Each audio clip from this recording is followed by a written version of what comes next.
Um amigo meu leu Filipenses 2, 6 a 8, e ele entendeu que Jesus deixou de ser Deus Filho e se tornou totalmente homem. E alguém ensinou para o meu amigo que quem operava os milagres era o Espírito Santo. Daí qualquer pessoa comum, como era Jesus, segundo ele, por se encher do Espírito, podia fazer ou poderia fazer milagres. Está certo isso? Essa é a pergunta do Luiz Fernando. Está aí o pastor Augusto. Ok, Luiz Fernando, minha saudação. A resposta à sua pergunta é não está certo isso. Essa palavra aí do seu amigo e do seu colega reflete uma heresia antiga que negava a divindade de Cristo Jesus e que já havia sido discutida e resolvida pelos concílios, os primeiros concílios históricos da Igreja Cristã, nos séculos III e IV, quando definiram, chegaram a um consenso a respeito da natureza ou das duas naturezas de Jesus Cristo. Deixa eu ler aqui a passagem. Estou com ela diante de mim para que o nosso ouvinte saiba ao que é que você está se referindo. São palavras de Paulo escritas à igreja de Filipos, onde ele diz assim, capítulo 2, a partir do verso 5, tende em vós o mesmo sentimento que houve também em Cristo Jesus. Pois ele, subsistindo em forma de Deus, não julgou como usurpação o ser igual a Deus. Antes a si mesmo se esvaziou, assumindo a forma de servo, tornando-se em semelhança de homem, e, reconhecido em figura humana, a si mesmo se humilhou, tornando-se obediente até a morte e morte de cruz. Essa passagem, que é conhecida como a passagem da kenosis, é uma palavra grega para esvaziamento, ela fala da disposição que houve em Cristo Jesus de renunciar, de abrir mão da sua posição de glória ao lado do Pai, se tornar um ser humano numa condição humilhante, como servo, ser levado à morte e uma morte humilhante, que é morte de cruz, tudo isso por amor do seu povo. A passagem não está falando que Jesus abriu mão de sua divindade, mas sim que ele se esvaziou. Esse esvaziamento aqui, ele não se refere a abrir mão da divindade, mas de alguns dos privilégios, prerrogativas que o Senhor Jesus tinha ao lado do Pai, como Deus Filho, antes de assumir a nossa carne. Deixe-me tentar colocar aqui para você, Luiz Fernando, de outra maneira, né? O Filho de Deus, a segunda pessoa da Trindade, ele sendo verdadeiro e eterno Deus, a gente tem que lembrar disso, ele é da mesma substância do Pai e igual ao Pai. Quando chegou o cumprimento do tempo, aquilo que Paulo chama de a plenitude dos tempos, né? O tempo determinado por Deus, ele tomou sobre si a natureza humana com todas as suas propriedades essenciais e enfermidades comuns. É nisso que consistiu o esvaziamento. Deus Filho assumir uma natureza humana com todas as suas propriedades e enfermidades comuns. Se refere ao fato de que a natureza humana, ao contrário da divina, ela é sensível à dor, à fome, a limitações no tempo e no espaço e todas aquelas outras características que são próprias da nossa vida aqui nesse mundo. Contudo, sem pecado, isso é importante lembrar. Ele foi concebido pelo poder do Espírito Santo no ventre da Virgem Maria e da substância de Maria.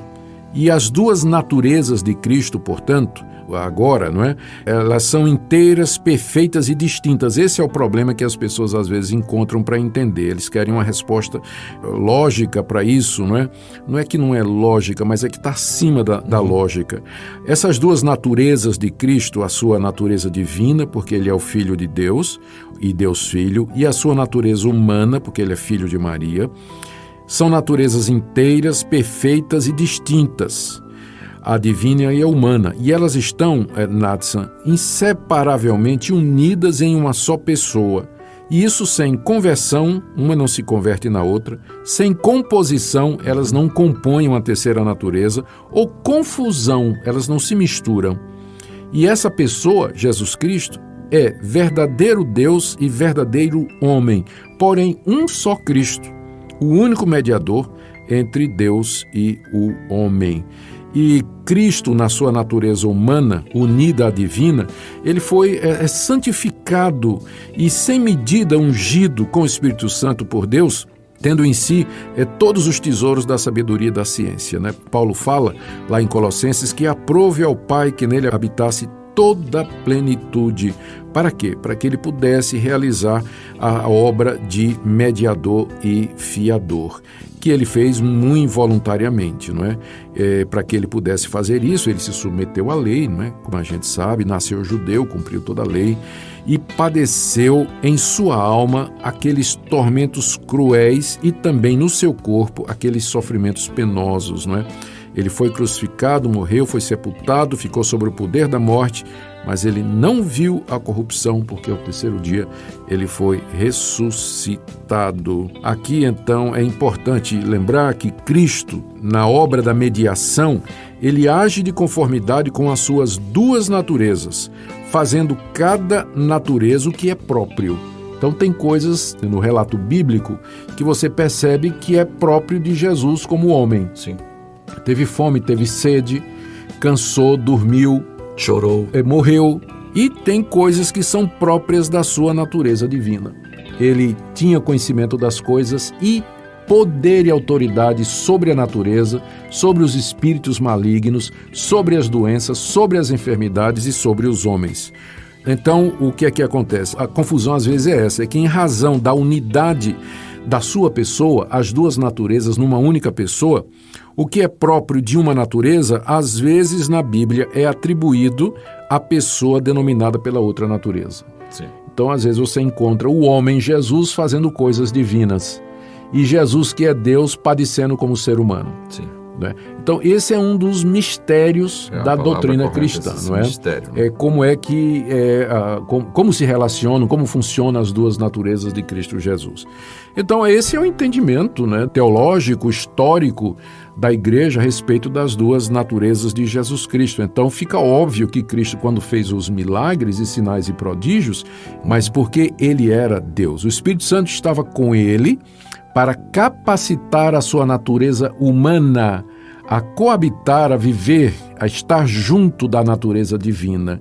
Mas é pelo seu poder e autoridade que ele realizou todos os milagres. Tanto é que, ao final do Evangelho de João, está dito que Jesus fez aqueles milagres para que nós creiamos que ele é o Filho de Deus. Não está dito assim, Jesus fez todos aqueles milagres para que a gente acredite que ele estava cheio do Espírito Santo.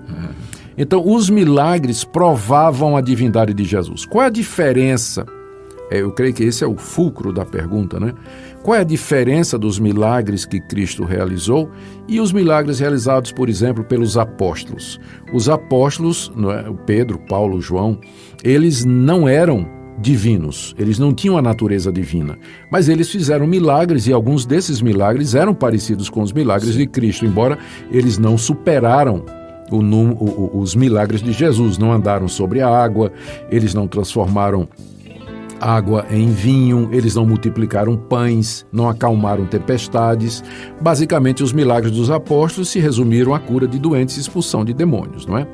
Então, e Cristo também fez isso. Então, qual é a diferença dos milagres realizados pelos apóstolos e os milagres realizados por Cristo? É que os apóstolos, ao realizar milagres, eles faziam isso em nome de Jesus.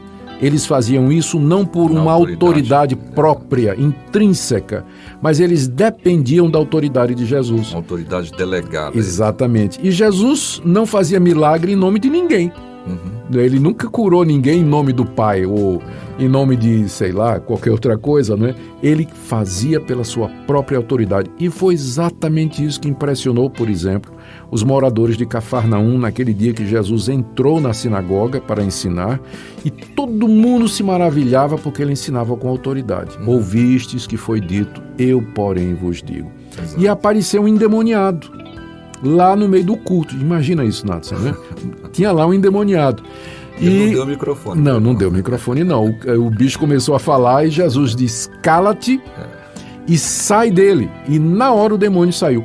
E qual foi a reação do pessoal na sinagoga? Todo mundo se espantou, dizendo, mas o que é isso? Com autoridade, ele ordena aos espíritos imundos e estes o obedecem. O que é isso? Uma nova doutrina? Então, o que impressionou aqueles judeus que estavam ali na sinagoga e que sabiam o que era exorcismo? Tinha exorcistas em Israel que praticavam a expulsão de demônio e tudo. Uma série de rituais e tudo. A diferença é que Jesus chegou e com a sua palavra, não em nome de ninguém ou de qualquer outra coisa, mas ele comandou e os demônios foram embora. As expulsões de demônio que foram feitas pelos apóstolos era sempre assim, em nome de Jesus sai.